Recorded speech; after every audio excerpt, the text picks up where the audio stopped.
Be alert. Cyber cheaters నయా రూట్లో మోసాలకు తెరలేపారు. ఫేక్ ఎస్ఎంఎస్ స్కామ్లు అంతకంతకు పెరుగుతున్న తరుణంలో ఈసారి ఏకంగా ఇండియా పోస్ట్ పేరుతో దేశవ్యాప్తంగా ఫోన్లకు మెసేజ్లు పంపుతున్నారు. పోస్టల్ శాఖ పేరిట సర్క్యులేట్ అవుతున్న ఆ ఫేక్ ఎస్ఎంఎస్ ను క్లిక్ చేస్తే చాలు ఖాతా మొత్తం గుల్ల కావడం ఖాయం. దీంతో ఆ మెసేజ్లకు అస్సలు రెస్పాండ్ కావద్దని, మెసేజ్లోని లింకులపై క్లిక్ చేయొద్దని ఫ్రెష్ ఇన్ఫర్మేషన్ బ్యూరో భారతీయులకు బిగ్ వార్నింగ్ జారీ చేసింది.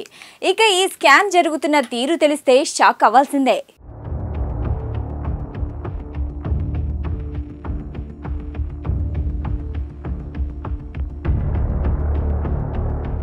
దేశవ్యాప్తంగా సైబర్ నేరగాళ్లు సరికొత్త పంధాలో మోసాలకు పాల్పడుతున్నారు. ప్రఖ్యాత ప్రభుత్వ సంస్థ అయిన ఇండియా పోస్ట్ పేరును వాడుకుంటూ ప్రజలకు నకిలీ సందేశాలు పంపుతున్నారు.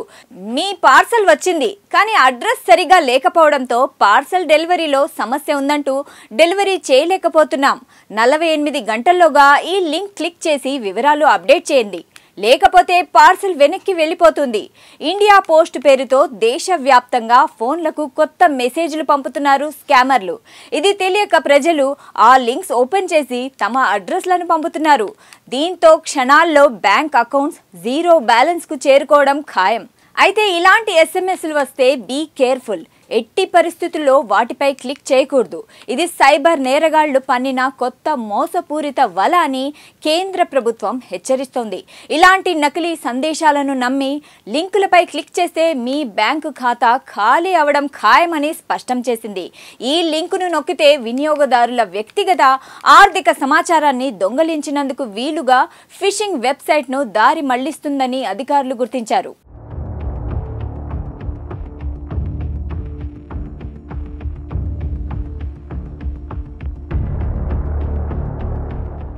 ఇక అధికారిక మెసేజ్లా అనిపించే భాష, 24 గంటల్లో పూర్తి చేయాలంటూ డెడ్ లైన్ విధించడం, ఎస్ఎంఎస్ ద్వారా లింక్ పంపించడం వంటివన్నీ ఇదో స్కామ్ అన్న విషయాన్ని స్పష్టం చేస్తాయని పిఐబి పేర్కొంది.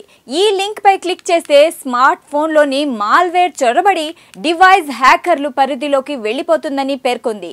ఈ మెసేజ్ తాలూకు స్క్రీన్ షాట్ను కూడా షేర్ చేసింది.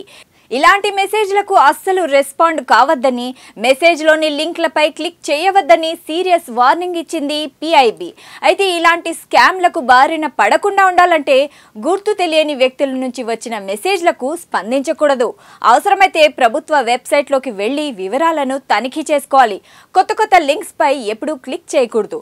వ్యక్తిగత పాస్వర్డ్స్, అకౌంట్ వివరాలను ఎస్ఎంఎస్ లేదా ఫోన్ ద్వారా పంపించుకోకూడదు. అనుమానాస్పదంగా ఏదైనా అనిపిస్తే వెంటనే సైబర్ సెక్యూరిటీ హెల్ప్ లైన్లో ఫిర్యాదు చేయాలి.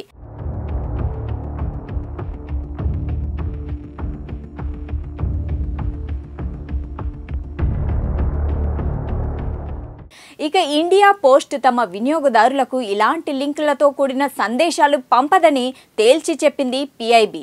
ప్రజలను మోసం చేసేందుకే సైబర్ నేరగాళ్లు ఈ మార్గాన్ని ఎంచుకున్నారని స్పష్టం చేసింది. అయితే ఇప్పటికే ఏపీకే ఫైల్స్ సహాయంతో స్మార్ట్ ఫోన్లోకి మాల్వేర్ చొప్పించి ఖాతాల డీటెయిల్స్ కొట్టేస్తున్న సైబర్ నేరగాళ్ల బారిన పడి భారీ సంఖ్యలో దేశ ప్రజలు తమ కష్టార్జితాన్ని పోగొట్టుకుంటున్నారు. దీనికి తోడుగా డిజిటల్ అరెస్ట్, హనీ ట్రాప్ ఇలా రకరకాలుగా ఎప్పటికప్పుడు తమ రూట్లను మార్చుకుంటూ సైబర్ మోసాలకు పాల్పడుతున్నారు ఈ మోసగాళ్లు. వీరి వలకు చిక్కకుండా ఉండాలంటే కేర్ఫుల్గా ఉండటం, కొత్త లింక్లను ఓపెన్ చేయకపోవడమే పరిష్కారమని నిపుణులు సూచిస్తున్నారు.